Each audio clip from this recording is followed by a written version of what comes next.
Why did Israel ask for a king? This is the question that we seek to answer today as we continue our verse-by-verse study of the book of 1 Samuel on walking through the Bible.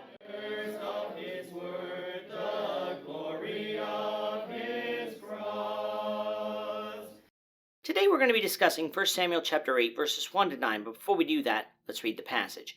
If you have a Bible with you, you can turn to 1 Samuel chapter 8, verse 1, but if you don't have a Bible, don't worry, just follow along with us on the screen. The version that we'll be reading from is the New King James Version.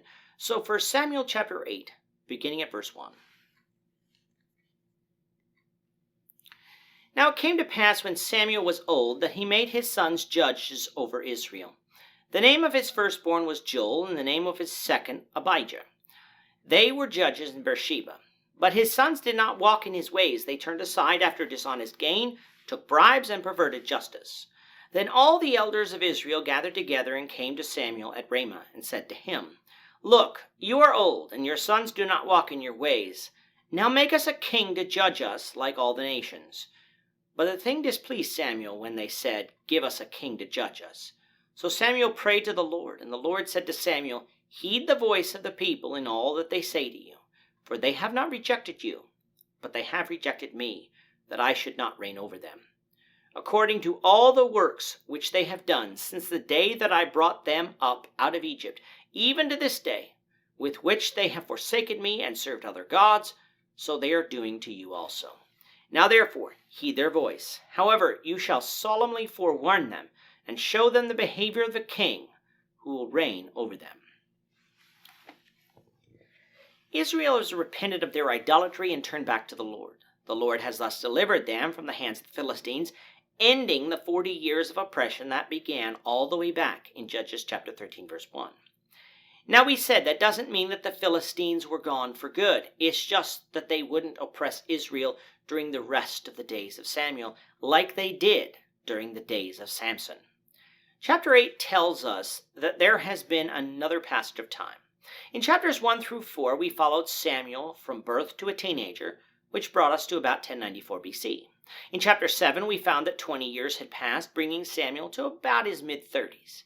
Here in chapter 8, we're told that Samuel is old enough to make his sons judges over Israel, as his age must be making it harder to travel as easy great distances as he could when he was younger. The question is, how old? Well, to approximate a guess, we have to gather information from other places in Scripture. 1 Kings 6 verse 1 says that the temple was built 480 years after Israel left Egypt, during the 4th year of Solomon's reign. From our previous studies, we determined that Israel left Egypt in 1446 BC, meaning the temple was built in 966 BC, and Solomon's reign began in 970 BC. 2 Samuel 5 verse 4 says that David reigned for 40 years, meaning his reign would have begun in 1010 BC. Now the Old Testament is silent on the length of Saul's reign, but Acts 13 verse 21 said that that length was 40 years. That would move us back to 1050 BC, giving us the approximate date for 1 Samuel chapter 8. If the events in 1 Samuel 7 concluded in about 1074 BC, that means that time between chapters 7 and 8 is about 24 years. Adding all that up, we can safely assume that Samuel is in his late 50s and could be even in his early 60s here, which would fit for the language describing him as old, as opposed to very old.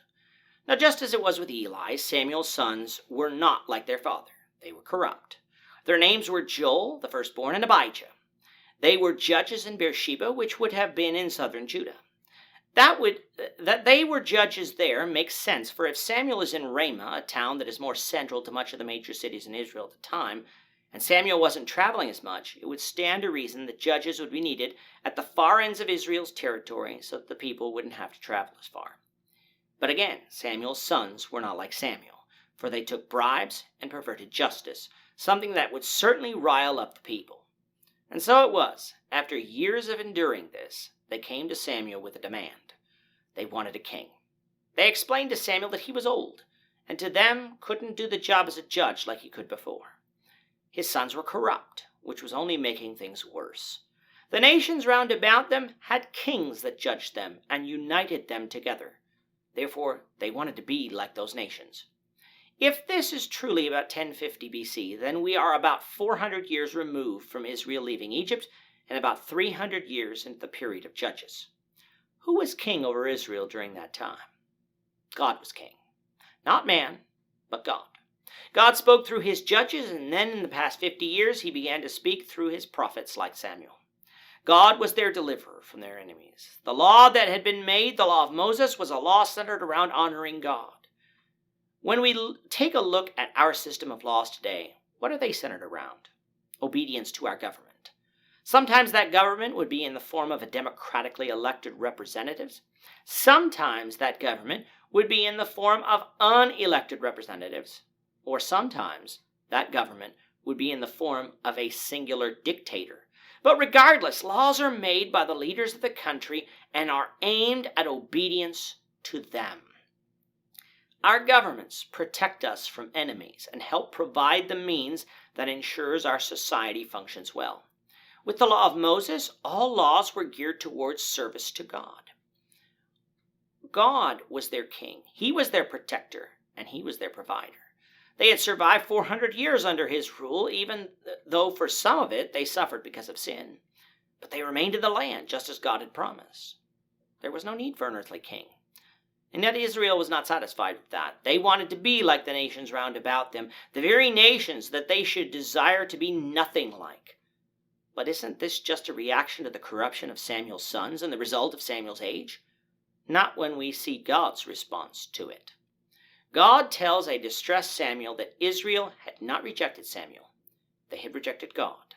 They were acting in the very same manner as they always had since they left Egypt, never satisfied, always looking to blame God for everything. In other words, Israel was using Samuel and his sons as an excuse to do what they wanted to do anyway.